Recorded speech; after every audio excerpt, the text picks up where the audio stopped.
I am here with Pastor Steve Branson. You have literally just flown back from New York City, where you were one of, boy, I heard the numbers swelled. How many pastors and spiritual leaders were there at that There gathering? was supposed to be 400 is what they were limited, but they hit 1,000.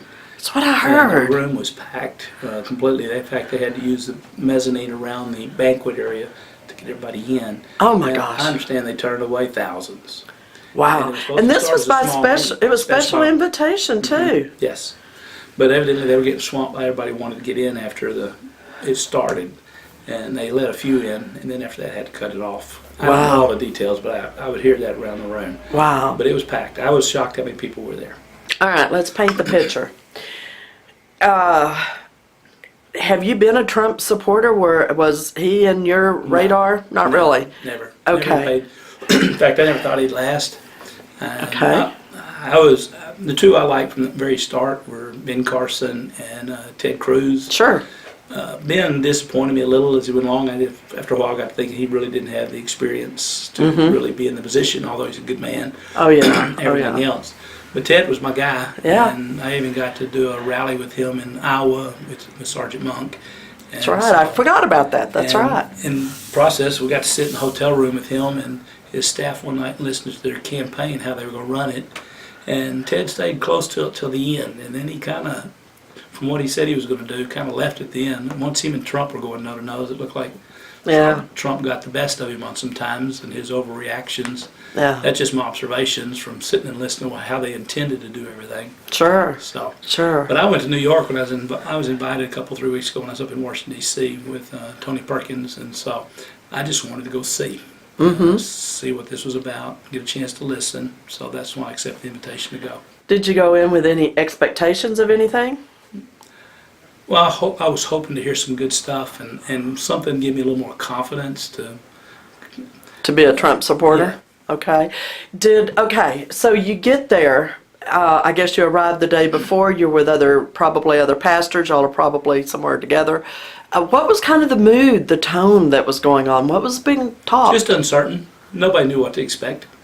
Especially with Trump. And this whole thing was very hastily put together. I'm trying to remember. It's the name of the group that put it together. I'm not united in purpose in my faith votes. Oh, okay. Oh, yes, right. I remember seeing that. They're the ones who put this together. Tony Perkins was a part of it, everything else. United in Purpose did most of it, and then it got out of hand, and so the whole thing was up in the air and back and forth, and we didn't get our confirmations till several days out. And, wow. And with Trump's schedule, there was some shifting, but it ended up all falling into place. So we're really, mainly on the night before, there were about 4 or 5 of us who went to dinner. We just shot the breeze. We're all buddies from around the United States, and we'd been together in Washington, D.C. 2 weeks ago. So we didn't really talk much about it. We were just kind of interested to see how this was going to unfold. All right, so you're there, and you're listening. Did you hear things that you needed or wanted to hear? What was your reaction? What do you want to share from the meeting? A lot of things I found fascinating. Okay. Dr. Carson and Huckabee are huge Trump supporters. Yes. Came across very clear in the room, extremely. So that catches my attention. I've always liked Huckabee, and so, but I would love to ask a question: why? What brought about them being this into this? Do you that think was they're never addressed? Do you think they're jockeying for possible VP, cabinet, something? Or I'm not going to speculate. Okay. I'm not smart enough to know that kind of stuff. Okay. The opening question was to Trump was from Huckabee, who said, "I watched you behind the stage. I watched you during all these debates." And he said, the one thing I noticed was you and your family are exceptionally close. You have the best and most amazing rapport with your children. They're all good kids. They're all doing well in life, not just money, just in all aspects of their life, they're all doing well. What is your secret? Because he said, I watched the other presidential candidates, and a lot of them do not have good family lives. And he said people would be shocked if they knew some of it, but behind the scenes, over and over and over, you begin to see who does and who doesn't. So why does yours work?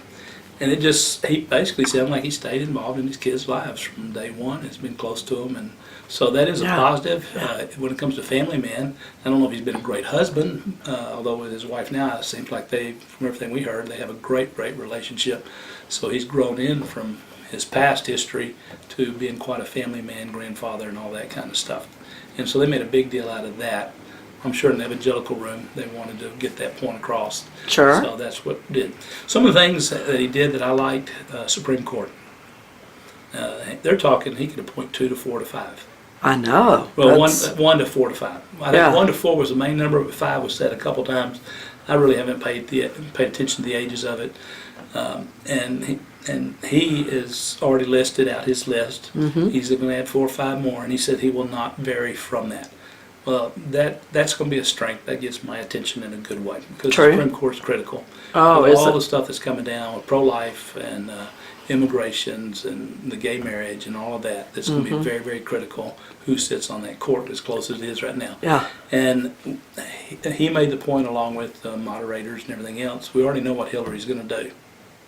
So if she gets it, things will never recover. It'll take years to ever recover, if Decades. possible. Yeah. If possible, they'll recover from all of that. So that was good. He promised to get the military strengthened back up, and he really hit that hard. But he was talking hardware, battle, the equipment, that kind of stuff. Tony Perkins and Kelly Shackelford both wanted to know about the religious freedom of our troops. Mm-hmm. And he said he'd leave it to the generals. That's the only thing he'd say. That can be a good answer and that can be a bad answer. Yeah. Because after 8 years of Obama, many of our generals are leading with all the, they're supposed to be okay in any day now, the transvestite, where they can even dress out that way, is what I read in the paper yesterday coming home from New York. Oh, Lord. So that might not solve anything. But he's very intent on getting America back super strong militarily. So that, being in the military community, but he's going to have to address the religious freedom aspect of all that. But he did say he is now woken up to the fact that the church is being hit all across the board in the country by the president and others. And he says, I will stop all of that. That will not happen. So that was a good thing. But I later was asked to ask some questions from the floor by Tony Perkins, and so I got up and addressed the military part of it. He wasn't in the room at the time, but everything that happened afterwards went to his aides and everything else. All right. We talked jobs and economics, and I mean, it all sounded good. And so, I mean, he didn't say anything that I But you've got to expect that he was prepped for that audience. And yeah, but he speaks off the cuff. yeah, that's true. He may be prepped, and I know there's probably something, but he said all the right things. Tony and I were on the radio program. I was on Tony's radio program. He's kind of the opinion. He's an unknown though, so we don't know. We have no track record to know if he's going to hold on to all this stuff. Yeah. But we know Hillary's track record. Oh, do we? So Yeah. I would say, this is me speculating, but 80% of the room is going to vote for Trump because they can't vote for Hillary. Not that they're excited to vote for Trump. In Interesting. fact, I heard 2 or 3 times just people joking around, is it possible they both lose? Could we have them both lose? And stuff like that. Well, there's been a lot of talk about a third party emerging, which that's... I was in Washington, D.C. 2 weeks ago with meetings, and then I don't see it happening. And I'm not a pro of this. Yeah, and But that's I listen more to those who- opening the door for Hillary. I listen to those who are pretty sharp at it, and I was with some congressmen, senators a couple weeks ago, and they don't see that. Yeah. So it would probably shake the Republican convention up so bad that it would never recover from something like that. So, but who knows? We're living a strange day right now. I mean, with England leaving out of the EU this morning, the whole world's getting interested. My retirement's going down the tube this morning as we're sitting here, as the stock market was collapsing this morning. But remember, joy comes in the morning. There's yet another morning Which coming. means they work another 2 more years. So, the one thing I did say on the radio program, there were 2 things that troubled me out of the meeting. Okay. And one of them you can't correct. It really didn't trouble me out of the meeting. His lack of addressing the military issue on the gay marriage was, for me, because that's been an issue I've been involved in. But I'm in church on Sunday morning, and I got a lady in my church. Her name Mary McIntosh. Mary's in her 80s. Mary's is one of the crustiest old women I've ever known in my entire life. I can't help but love her to death. But she's going to tell you what she thinks. She's going to say it in language that I cannot repeat. Oh, wow, So okay. Sunday in the foyer, she came up to me and said, "I hear you're going to see Trump." I said, "I am."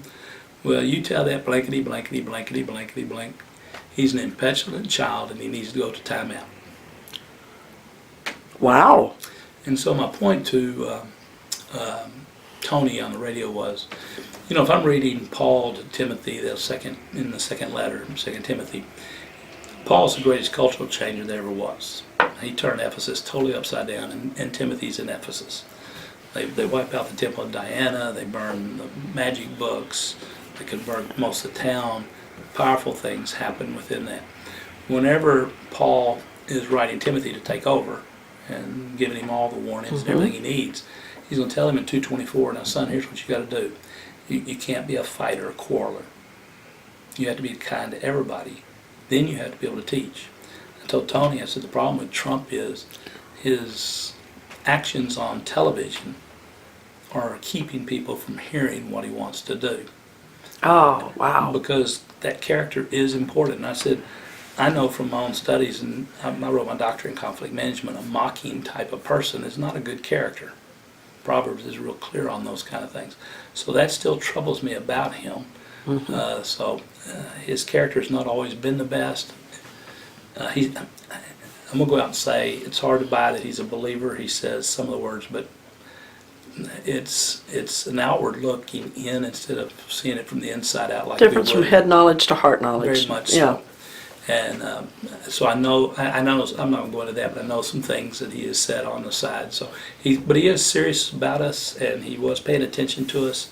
He listened. He shows respect. Yeah, very much he did. Yeah. I will say though, I'm sitting on the streets in New York for 2 days, and if people ask me what I was doing there, I'd tell them I wanted to get in a conversation with many people in New York as I could, tourists. Everybody. They were tourists, you weren't. I love it. Everybody that I've talked about, 10 or 11, so these are anecdotal, but all of them go, "Yeah, but you can't trust him." Isn't that interesting? Even though we know Hillary is an outright liar, they also got the same thing with him, so people are not hearing him. And then I will say that the Hispanic leaders, Sammy Rodriguez and Mark Gonzalez, were there, and they asked him some questions on immigrations. And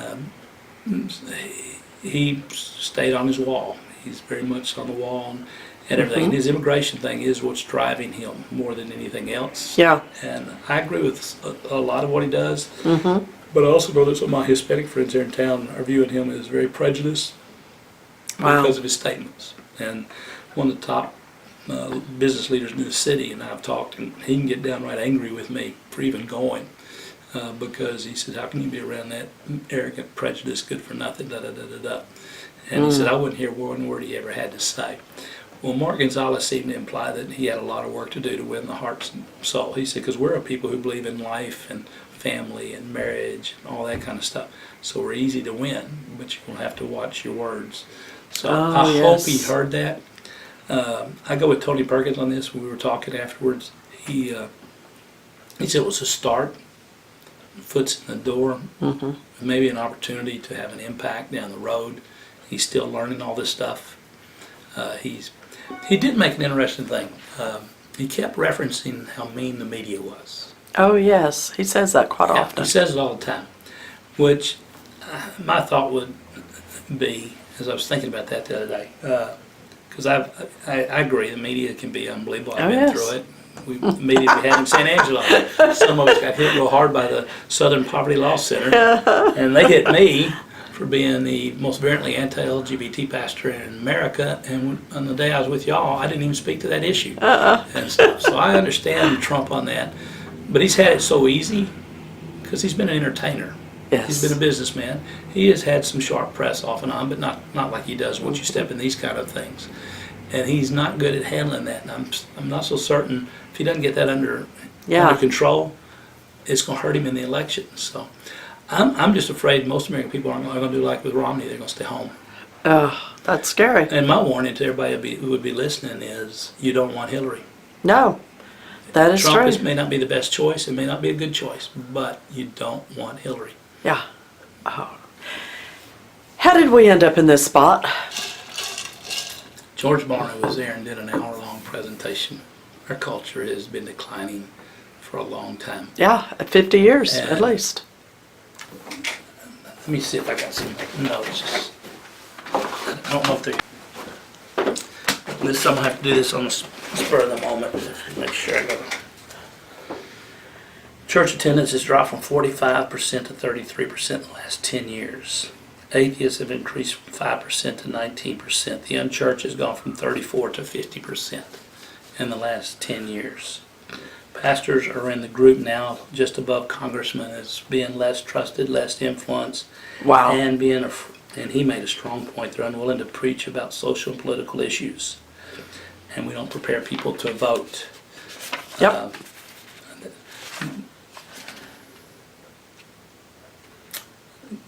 There's another page I saw, Yeah. but that's the gist. And now the one good thing that came out too in the thing though is that the millennials are shifting on life. What direction? Pro-life. Pro. All right. Very much so. Interesting. Very strong. We had Lila Rose was there, and she addressed that issue and said there's been a huge shift in public opinion among young ladies when it comes to being pro-life.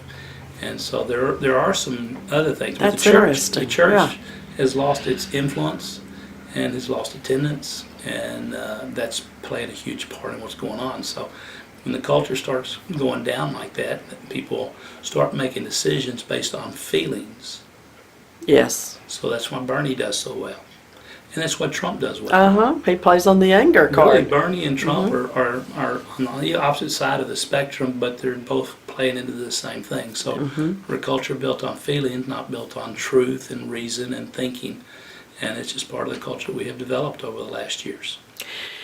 So with the change in society that we're seeing, do you think it's necessary for pastors to retake the pulpit in the sense of being able to speak and address our issues of today more directly with their congregations? Because I know a lot of them have been worried, I'll lose my 501c3, yet no one ever has. Trump said that's the first thing he would do is get rid of that Johnson Amendment. He promised that would happen. I'm of the opinion, I don't care if it's there or not, it doesn't really matter. It's not biblical, the 501c3. Well, God didn't say, give so you can get a tax deduction. Well, it would hurt all of us. I mean, I'd probably have to let staff go if we ended up getting hit by taxes and stuff like that. So we'd cut into the ministry some. But you can't be dictated by what you do based on money. A lot of guys don't preach it has nothing to do with 501c3. They're just afraid people will get upset with them and leave their church, and then they'll lose money that way too. Right. So there's some of that going on. It's just going to have to be. But I think our people, the people out, they're hungry for a source that they can trust to give them the truth, and then to look at something from a biblical standpoint. Is it right? Is it wrong? Because our world's turned all gray. There's nothing black and white anymore. Well, yes, and I was talking with one of my top guys in church was in New York at the same time I was, and we went bike riding the other day, and we were talking about all this. And he's not he's very opinionated on all that he believes and everything else. He doesn't let you really know where he stands a lot of the time. But he said his point to me was the church needs to be addressing these issues biblically and solidly. Don't lock onto a candidate, because if the candidate burns, you go down with them. Yeah. And that's where I've always tried to do. So, in being involved like I've been the last 2 or 3 years, I tried to address the issue of marriage. I tried to deal with the issue of homosexuality, do it in a way that I can be heard, but stays biblical and true, not to be mean-spirited or cutting or anything else True. like that. And so I have done those kind of things. Going to hear Trump, I don't want people to assume I'm a Trumpite and that I've got my 100% support. No, I had an opportunity to sit here and be a part of it, maybe the influence. And I think that one of the things we were talking about among the Family Research Council table was we viewed this as Daniel with Darius. Okay, expound. Daniel impacted the Persian kingdom with his leadership. Darius was called a servant of God, but he was a pagan. but they were able to impact and influence, and all that led to Israel eventually getting to go back into Jerusalem after their 70 years of that. So Daniel played that role with Nebuchadnezzar. He played that role with Belshazzar, or whatever the guy, not Belshazzar, but the son when the kingdom collapsed that night. He walked in and spoke truth to those people. He did it pretty tough, and he said, "This is your last night," but he addressed issues. Daniel had just moments where he stepped up the plate and did it. And I think preachers, their jobs, pastoring, are so busy, they ain't got time sometimes for all this. And I have found that the tough part, getting involved and everything else. But my primary job is not getting out doing all the stuff I've been doing. It's still in the pulpit. And I need to do that as well as possible. But ever so often, you got to step out into the arena, and you've got to go nose to nose, toe to toe with some people on these issues, whether it be the San Antonio mayor like we did, or it be the Air Force like I did. You have to do that ever so often. And if pastors don't do that, then our people will get hurt. Well, and it's to influence your community in which your people live in. Yeah. And I think that's critical today. Back when the monk story was so big, I got asked by Billy Graham, Decision Magazine, where did I get the courage to do what I was doing? I never did view it as courage. I mean, it never even crosses your mind. Yeah. And I said, I got the phone calls and the death threats and everything else, just like everybody else does that gets involved in this kind of stuff. That never too much concerned me, although we did have a policeman start being here on Sunday, but it's more for the safety of everybody else and everything. But Sergeant Monk, when like his story, he was 650 combat casualties he took care of in Iraq. 650 guys who were wounded. Some of them died, some of them were severely injured, and he was there for every single one of them. And he had his hands in their blood, and he would take their final words to give their families or their final prayers, doing all the kind of stuff that a medic does at that particular moment. He comes home, and he's fought for our freedoms. He comes home, and he gets wounded in the cultural battlefield. And I don't know what a pastor I don't see how a pastor could not have stood next to him. He's your buddy. He's been wounded. Yeah. And so you can call it courageous, not courageous, but he's my friend, and you don't leave him when he's down. Yeah. And so that's what it's going to take, is some pastors willing to stand next to the people. And too much New York in me. But they got to do that. They got to be able to stand and do that in a good way. They can't be contentious. They have to be kind, but they got to be teaching. And part of teaching is, this is right, this is the way God says it, this is the only way things work good, this is the only way you get to heaven. The kind of things we've been doing for years, but we need to be more potent in that. And then I'll add this. I don't know why it struck me the other day. I'm getting ready to do some more look into it, but in the Jerusalem conference in Acts 15, when they're fighting over what to do with the Gentiles coming into the church, they said, what's the blood in the meat and stuff like that. But the key thing they said was, no porneia, no sexual immorality. The church has lost that message. And when the Jewish Christians were bringing the Gentile Christians in, they said, you can keep all your ways of life, but you walk away from porneia. It's our word now, pornography. Right. But it has to do with all sexual activity outside of God's will. And that was a prominent message of the church. And then when Paul writes the church at Thessalonians, chapter 4 of that first letter, he's going to tell them, this is God's will, that you abstain from sexual immorality. So he makes that prominent in his application. He does the same thing with the Corinthian church. And so he had tackled those kind of issues. He was not afraid to deal with those. And too often now our people are afraid, pastors evidently are afraid to get too much into that. Because a lot of their congregation, unfortunately, Or walking they're those kind of things. exactly. Because nobody's been holding their feet to the fire and That's reminding right. them again it's wrong. Yeah, and I think that's a timely word today with the impact that we're seeing of Islam and how they treat women, how they treat sexuality, which is, well, I can't even think of a nice word to call it. But I think we've got to hear that, because it's really a difference between being animalistic versus godly, and we've got to bring that back into line. Well, Paul's in 1 Thessalonians 4 says your sanctification is abstaining. So you're not making any progress if you're caught up in things. Yeah. And kids today are they're cohabiting instead of getting married. But the whole culture is so devalued marriage. We're going to pay for that. Right. And another thing that we're seeing here, I have that pregnancy center that we see 3,000 women a year. 95% of every girl that comes in there does not have a father in her life. Yeah, you mentioned that. Yes. Over and over, we're seeing. So the destruction of the family by our culture and by the left has been very potent. Yeah. And it's going to get worse. And they have every intent to do those kind of things. And somehow we got to win that back. Well, the last decade, television, a lot of the sitcoms, which I don't watch anymore, has become humiliating and degrading the father figure, or the man has been the brunt of jokes and things like that. You know, I got to hear Sheila Walsh speak in Washington, D.C. the other day.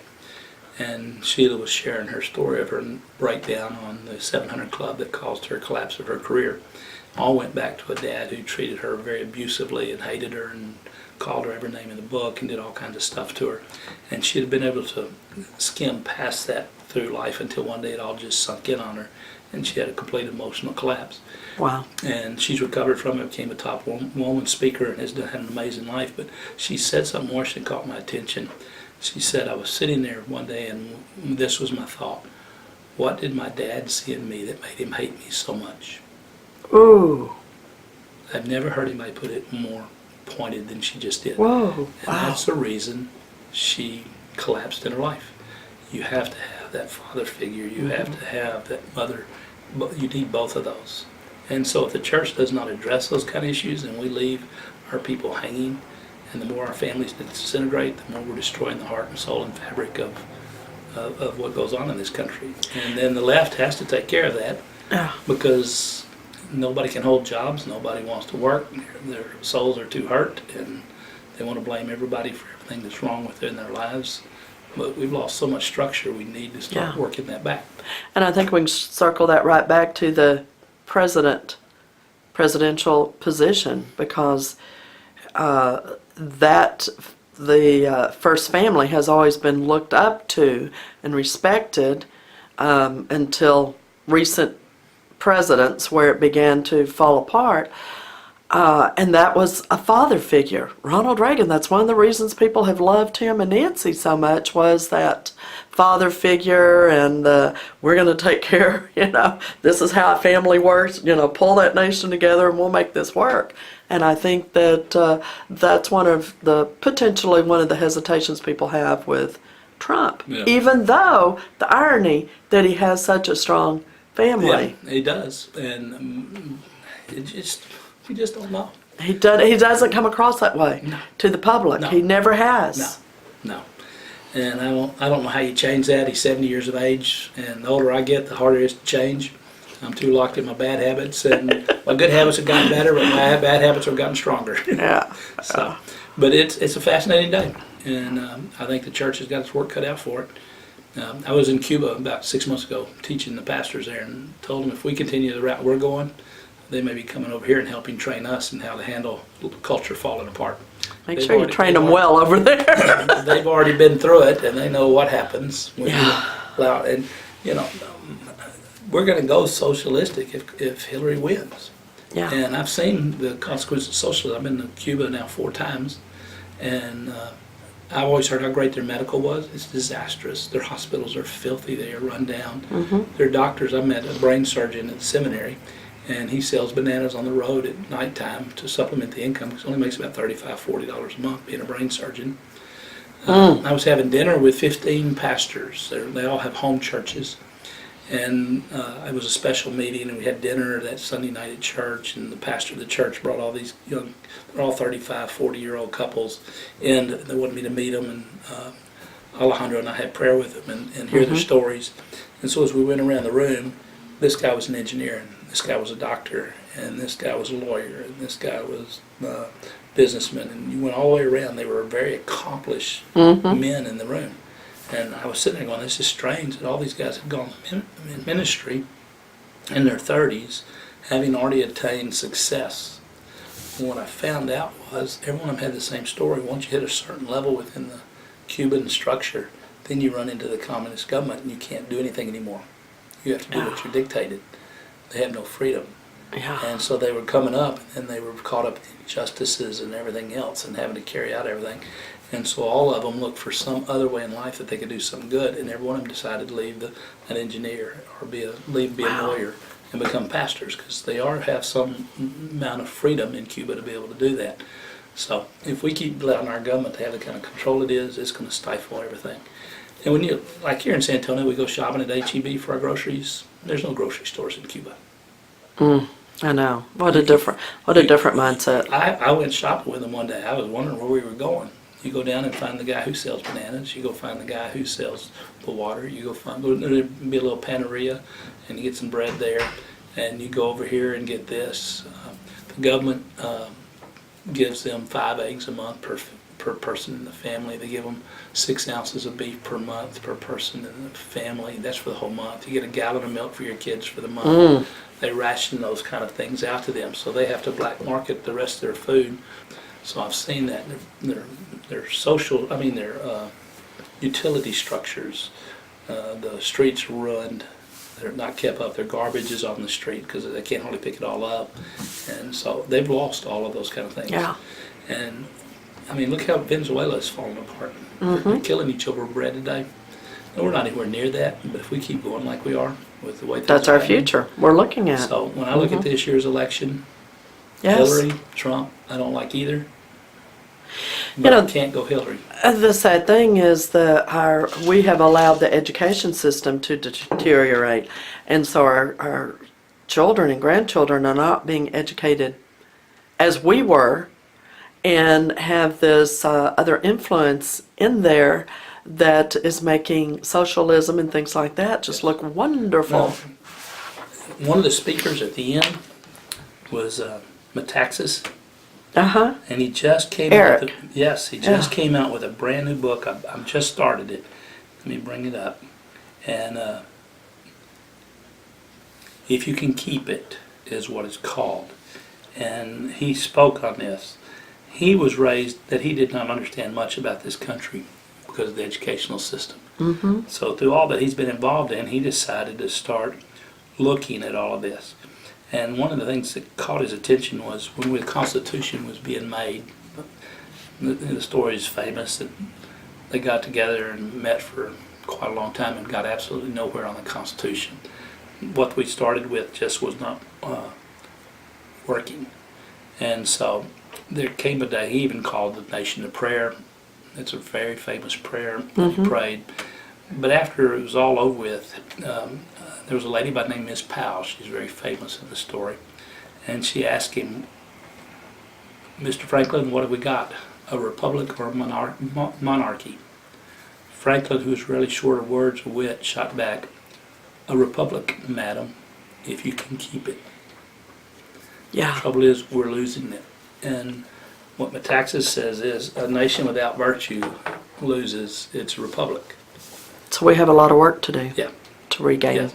So Trump and Hillary is just the results of what we get because of what's wrong within the heart and soul of America right now. And you got a lot of angry people, but a lot of the anger is because of the frustrations around us. But they're not the solutions, but we got to pick between the two. And it is going to come back to the pastors and the citizens to demand that we go back to what's right. Yeah, and we got to be not afraid to we can't let the media and the culture dictate that to us. Yeah. We got to make the bold stand and preach the word of God. Do like Martin Luther that day, here I stand, I can do no other. My conscience is held to God's word. And so that's what pastors are going to have to do, and they have to do it as best they possibly can. And we're going to have to find ways of getting it outside the four walls too. That's the hard part, and that's the tough part. It's tough on us here trying to figure all that stuff out. But our pregnancy center has found us a way of impacting Yes. that. And so we'll see 15, 20 young ladies come to Christ each month through the center. And we teach Bible there, and we have fatherhood classes, and we teach them how to be dads and moms. And that has been working for us, and doors have been opening in a good way. So if we can't get them inside here, we've been trying to find better ways of doing that. I send one of my staff members out to Lackland once a month. He trains the Lackland, all the trainees coming through Lackland go through a Bible study on Sunday morning by Campus Crusade, and he leads that. And the kids have to, they get out, they're just getting out of training for the day, but they do get to hear, and it's been having some very good impact upon Good. young men and women. Good. So we've always been looking for ways, and we do it well. Some places we don't do it well in others, but the church has got to be able to not only preach boldly in this church, but it's got to look for ways of standing out in the culture and being heard also. Yeah, I agree. I think that's a good place to end. Okay. Thank you so much for your Glad time to. today. Appreciate it.